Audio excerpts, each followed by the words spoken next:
Mesdames, Messieurs, l'heure est à l'information sur Canal 2 International. Bienvenue au Trésor. Tout de suite, les titres de cette édition du journal.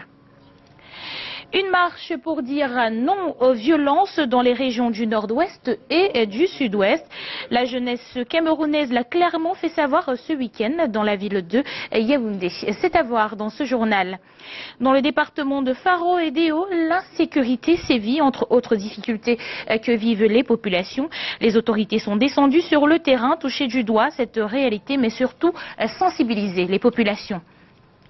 Dans la page magazine de ce journal, nous vous conduisons à Barré-Bakem, au carrefour Imo, ou à la rencontre des jeunes commerçants des arrêts de bus. Voilà pour le sommaire de ce journal.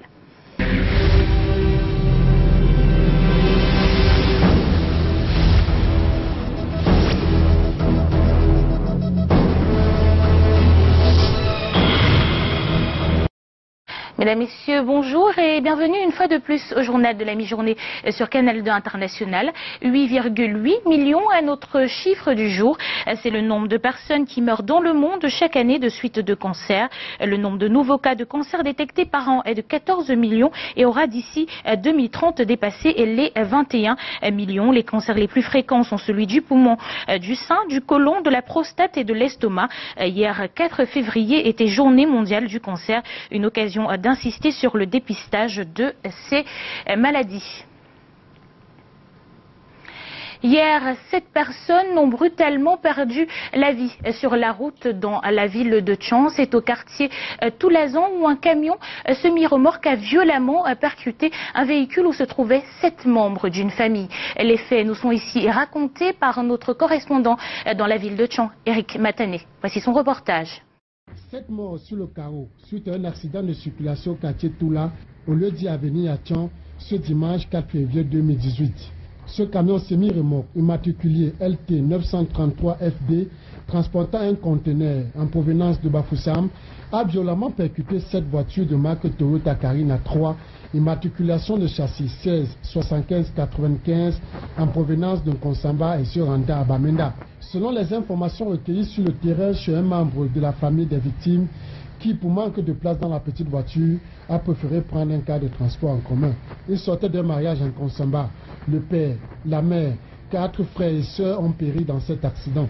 Moi, je descendais dans la ville et la voiture s'est mise. Il descendait aussi dans la ville. Oh, j'ai vu devant moi la voiture personnelle qui montait sur Bafoussam. Et il a perdu un peu l'équilibre. La semi a un peu freiné, ça n'a pas pris. Il a cogné la voiture, balancé la voiture au champ. J'ai crié, les chargeurs sont sortis de l'agence de l'avenir pour venir. On a soulevé. On a vu qu'il y a personne qui était encore vivant. Tous les 6 personnes ont perdu leur vie sur place. Et le motoboy du semi, il a sauté, il a s'échapper. La voiture est encore couchée sur lui comme vous le voyez là. Les corps ont été immédiatement conduits à l'hôpital et district de Tchang sous le contrôle du préfet de la Ménois Balingé Confiance et tout son état-major, qui n'a pas manqué de saluer la bravoure des populations de la Ménois. Le chauffeur de la petite voiture aurait perdu le contrôle et s'est retrouvé nez à nez avec le camion.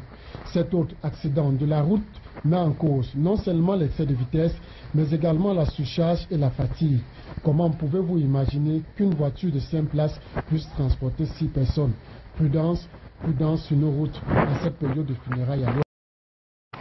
Insécurité, enclavement, absence d'actes d'état civil, manque d'infrastructures de base, voilà entre autres difficultés présentées au préfet du département du Faro et Déo, telles que vécues par les populations. Noël Yves Bertrand Zana a terminé ce week-end cette tournée de prise de contact par le chef-lieu du département qui est inhéré. Le reportage d'Eringuele nous en dit plus.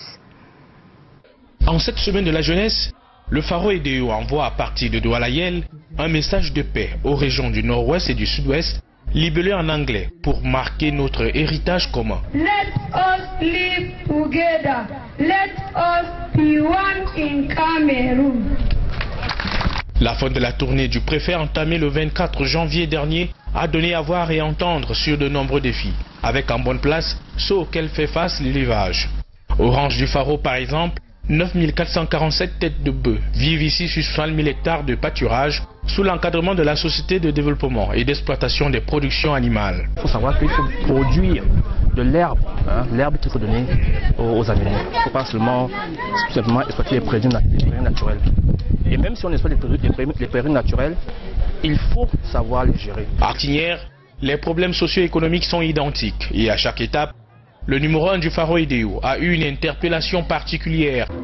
Nous avons des problèmes d'infrastructures routières, des infrastructures scolaires, sanitaires et également le problème d'insécurité.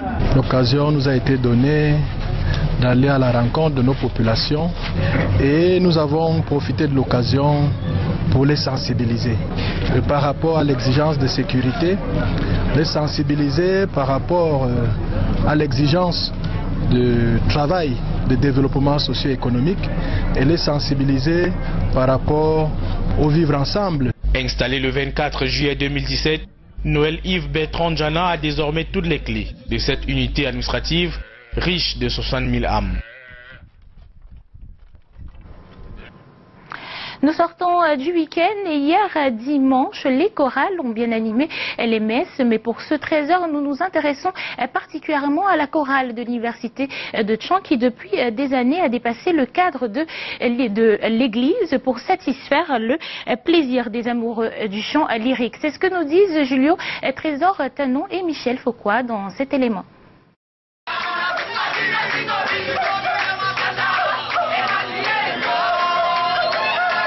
Des harmonies qui plongent l'âme à l'écoute dans l'esprit zoulou de Soweto.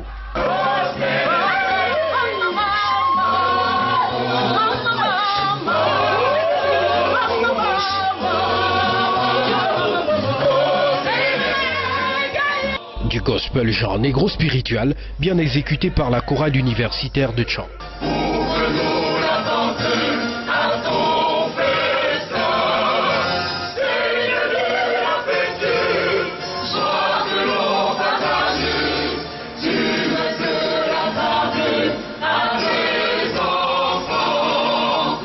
Ces images ont été prises lors de l'ouverture officielle de la 4e édition du Salon des communes de l'Ouest à Banjul.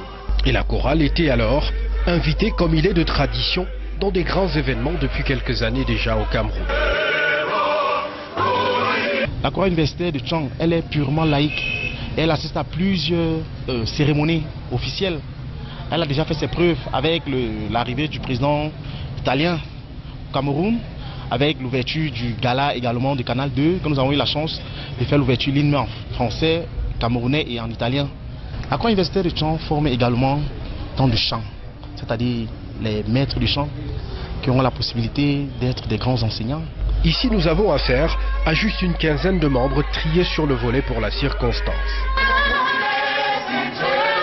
Nous avoisinons une 70 à la chorale universitaire de Tchang. Au début de l'année, nous sommes plus de 200. Mais vu le programme de certaines personnes, on se divise. Pour faire partie de cette chorale qui a vu défiler des grandes voix, il faut au préalable être inscrit à l'université de Tchang. Il suffit d'être étudiant. Il n'y a pas de conditions. Lorsque tu es étudiant à l'université de Tchang, parce que nous avons les cours de solfège qui mettent tous les étudiants au niveau. Donc nous ne pensons pas qu'il y a... Le seul critère, c'est d'être inscrit à l'université de Tchang. Nous avons un directeur technique. Lorsque vous arrivez à la chorale, vous êtes vraiment un peu comme une audition. Mais l'audition n'est pas faite pour vous chasser, non, c'est pour vous canaliser par pupitre. La chorale n'a pas encore d'album, mais y tient fermement en sollicitant l'appui des mécènes. Pour l'année 2018, ce chœur de l'université de Tchang est d'ores et déjà pressenti pour pas mal d'événements qui se tiendront au Cameroun.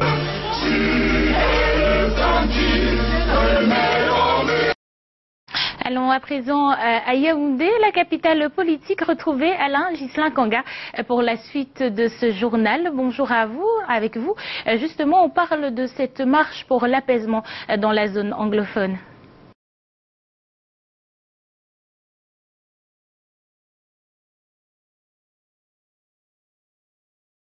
Bonjour, Aimé Catherine Moukouri et bonjour à tous. Non aux violences perpétrées dans les régions du nord-ouest et du sud-ouest. C'est par une marche citoyenne samedi dans les artères de la ville de Yaoundé que la jeunesse camerounaise a exprimé son désir patriotique. Jeunesse qui doit également s'inscrire massivement sur les listes électorales en vue d'une contribution efficace au devenir du Cameroun. Brond Kamga, Serge Lenziebou. Près de 14 mois que les régions du nord-ouest et du sud-ouest sont prises en otage par les sécessionnistes avec d'énormes dégâts humains et matériels.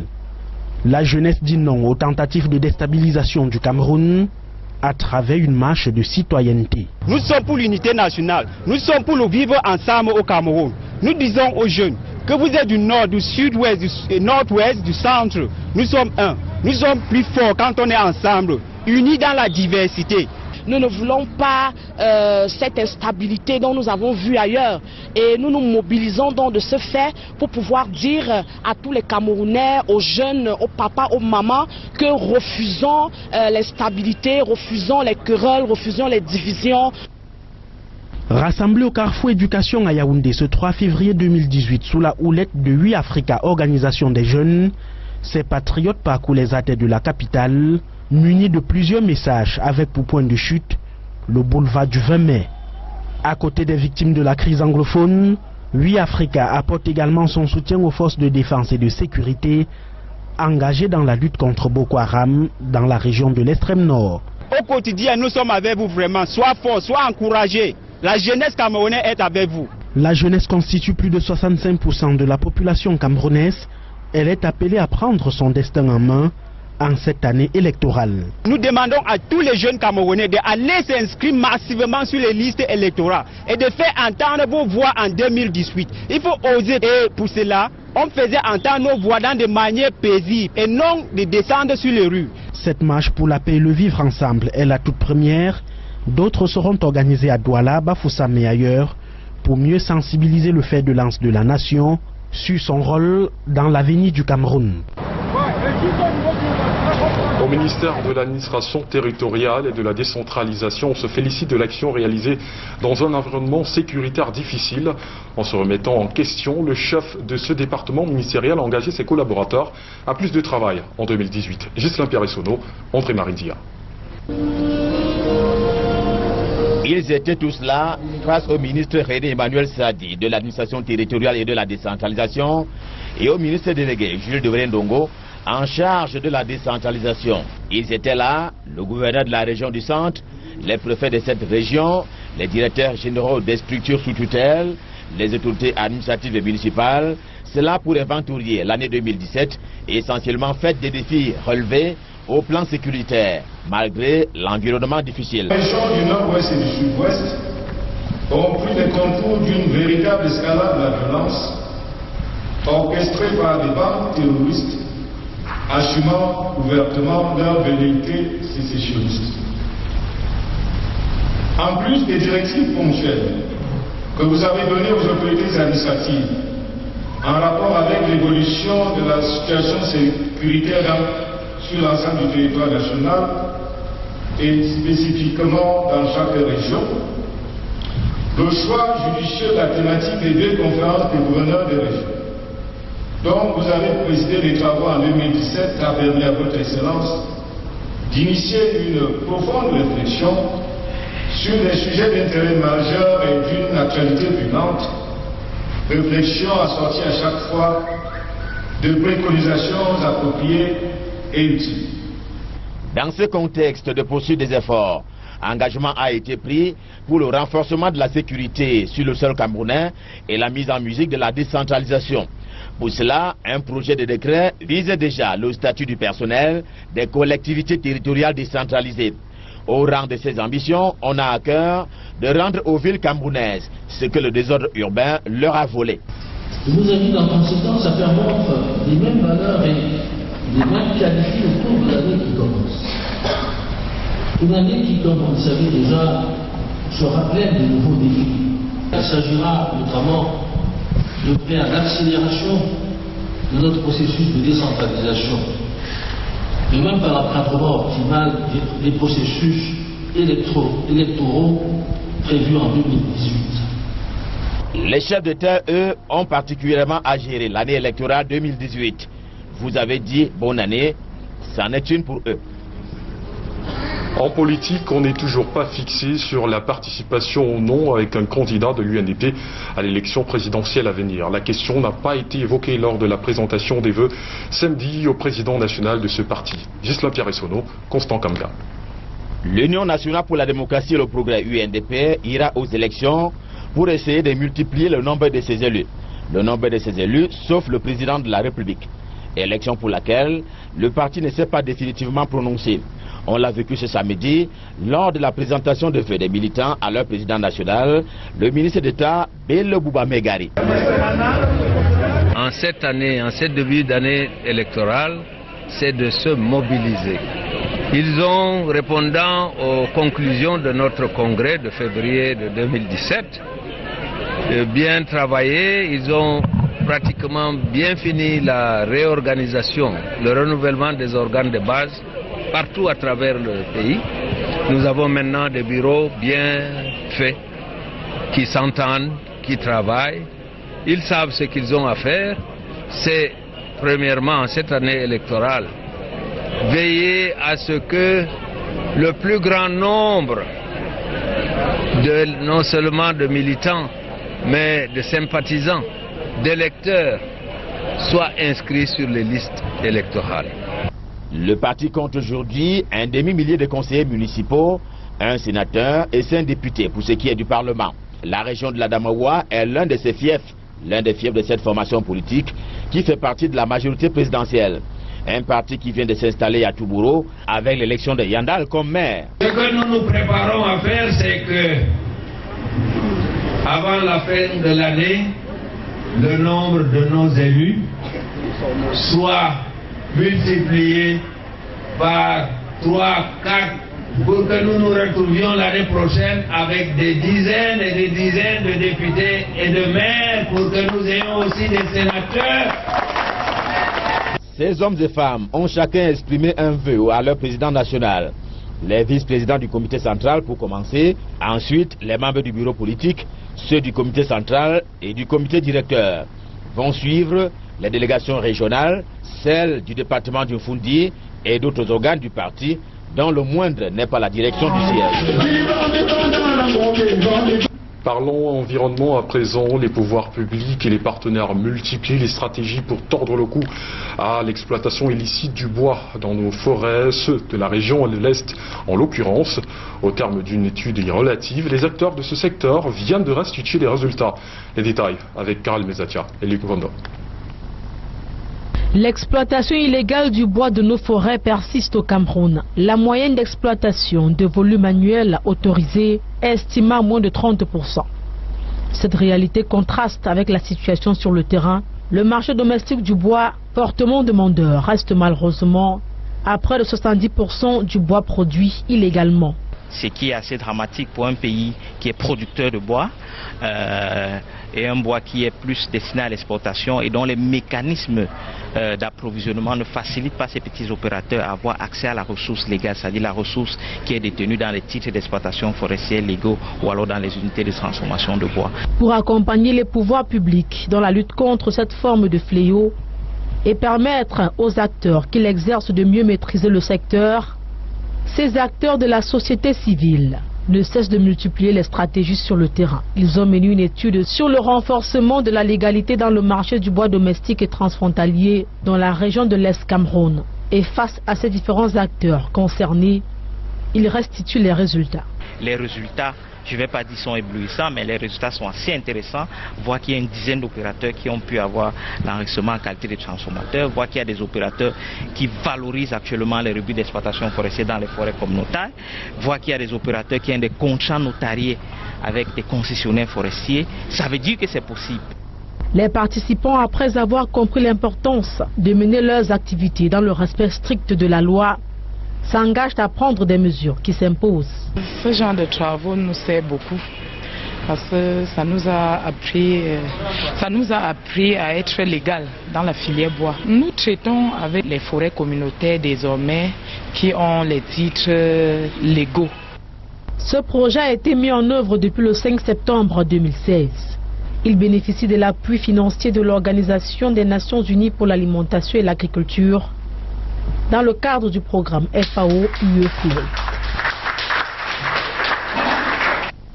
En religion, l'église évangélique du Cameroun fait son introspection, engluée dans des combats internes. Le 4e synode régional Centre et Sud A, qui s'est tenu du 3 au 4 février à Yaoundé, a permis de se dire les vérités en face. Fidèles, anciens d'église, pasteurs, tous ont été cités comme responsables de cette situation. Je vous propose d'écouter le pasteur Philippe Nguété, président régional Centre et Sud 1. Il fait le bilan de ses travaux au micro de Sergio Laziebo. Nous allons retenir d'abord la prise de conscience par le peuple de Dieu dans cette région d'un certain nombre de dérapages. Nous avons dérapé, nous avons déraillé, du moins en certaines parties de notre région.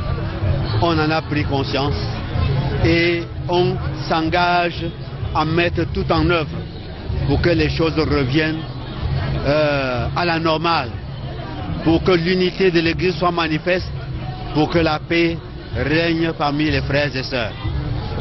Et nous avons essayé également de voir quelles sont les pistes possibles pour que la paix revienne non seulement dans notre région, mais dans toute l'église évangélique du Cameroun. La suite de ce 13h avec vous, Aimé Catherine Moukouri.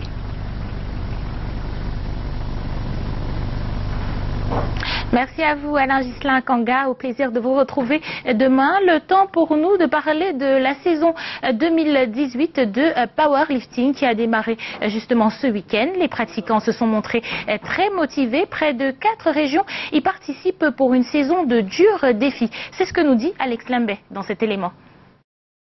Ils n'ont pas attendu un coup de sifflet pour ouvrir la saison sportive 2018. Juste après l'annonce, ou mieux encore, l'instruction du ministre des Sports et de l'Éducation physique Ismaël Pierre Bidunkwat, la Fédération camerounaise de powerlifting a tenu à organiser son ouverture de saison sportive ce samedi à Douala. Entre press bench, soulevé de terre et scratch, tout y était. Et sous le regard très attentif de Calvin Yao, président de la Fédération camerounaise de powerlifting, je me dois d'être satisfait. Surtout que nous avons, n'est-ce pas, pour cette ouverture de saison, nous avons 4 régions. Nous avons le nord-ouest, nous avons le littoral, nous avons le centre, nous avons le sud.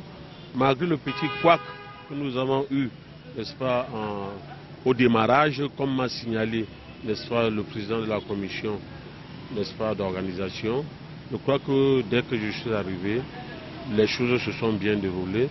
Pour les athlètes, c'était certainement la fin d'une hibernation des compétitions et un début de régularité de ceci, ce qui a naturellement satisfait certains athlètes. Bon, cette ouverture s'est bien passée. Je crois que tout le monde a donné le meilleur de lui. Je pense que tout s'est bien passé, pour moi, autant que pour moi que pour mes coéquipiers. Cette saison, je veux aller loin. Si possible, aller au championnat du monde.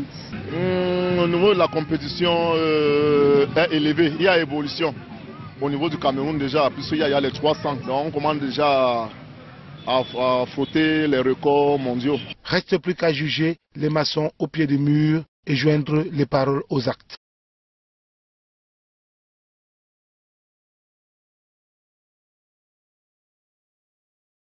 Toujours en sport football, New Star de Douala dit merci à l'Éternel. Les joueurs ainsi que le staff administratif de l'équipe ont rendu grâce à l'Éternel ce week-end au cours d'une messe célébrée à la cathédrale Pierre et Paul de Douala. Le compte rendu de Mathieu Fangwa et Luciano Diakou. La formation de New Star de Douala a rendu grâce à Dieu Tout-Puissant pour son trophée de Coupe du Cameroun de football 2017 ce samedi à la cathédrale Saint-Pierre et Paul. Une messe d'action de grâce qui s'est tenue en présence du gratteur administratif de la ville de Douala. La campagne africaine que nous devons faire doit commencer aussi par la bénédiction, n'est-ce pas, du Seigneur à l'Église. C'est une équipe de la région du littoral qui mérite notre attention. Une célébration ponctuée par plusieurs temps forts, dont entre autres l'instant solennel de la remise du président de New Star au premier sportif de la ville. Nous avons choisi de faire cette surprise. Il a déjà beaucoup d'autres choses, mais nous pensons qu'il fallait que nous lui offrons ce tableau qui symbolise la personne. La personne, ce gouverneur bilingue, ce gouverneur qui essaie de réunir toute la population de la région sans discrimination. Engagé en compétition africaine cette saison, New Star de Douala a tenu à s'harmoniser avec l'Éternel avant l'arrivée des grandes échéances. Le football était un lieu pastoral, un lieu d'évangélisation, un lieu qui peut aussi promouvoir l'unité nationale. Nous ne devons donc pas séparer les deux.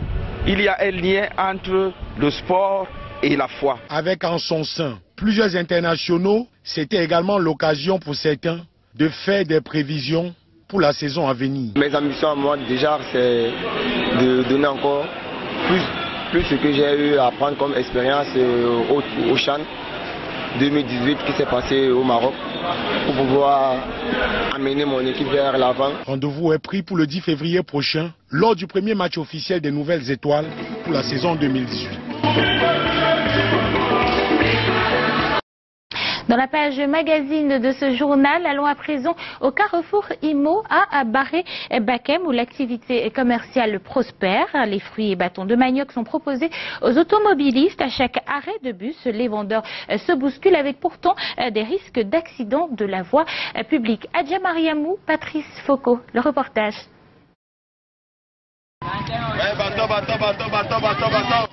Sac en main, le jeune élève propose des bâtons de manioc aux automobilistes. Le temps d'un week-end, Michel en classe de 4e s'occupe à cette activité commerciale apprise par sa maman. Moi je fais dans le commerce, ça fait aujourd'hui presque 8 ans que je fais dans ça. Donc je suis d'abord très fier de faire dedans. Parce que ma maman même m'a accouché dans le commerce. Et ce qui me plaît aussi c'est que c'est ça qui me nourrit. Et ça paye ma pension, ça fait tous mes besoins, ça me satisfait beaucoup. L'un des points d'arrêt entre Konsamba et Melon, le carrefour IMO à Barré-Bakem attire par la diversité des produits proposés. À chaque arrêt de bus, c'est une course à grand risque qui est observée. Bousculade pour proposer aux voyageurs des fruits, des plantains, des escargots grillés, localement appelés congomites. Des dangers auxquels s'exposent les vendeurs. Souvent les faux billets. On prend la marchandise, on part avec. Souvent on nous amène l'eau en Konsamba. On prend souvent la marchandise. On part et la marchandise et l'argent. Souvent nous sortons dans le bus. On nous pousse au sol. À chaque passage ici, Antoinette ne peut s'empêcher d'emporter des fruits. Ici au carrefour, on trouve de tout. On trouve les produits très moins chers, les produits, n'est-ce pas, les produits naturels. C'est les produits qu'on a cultivés sans les engrais. À Barré-Bakem, pôle de ravitaillement en fruits, la grande population vit de l'agriculture. Mesdames, Messieurs, c'est la fin de ce journal. Merci à vous de l'avoir suivi. Ne manquez pas les autres rendez-vous de l'information sur Canal 2 International à 16h Écho des régions et le grand format à 19h50. Rendez-vous demain à même heure sur Canal 2 et nulle part ailleurs.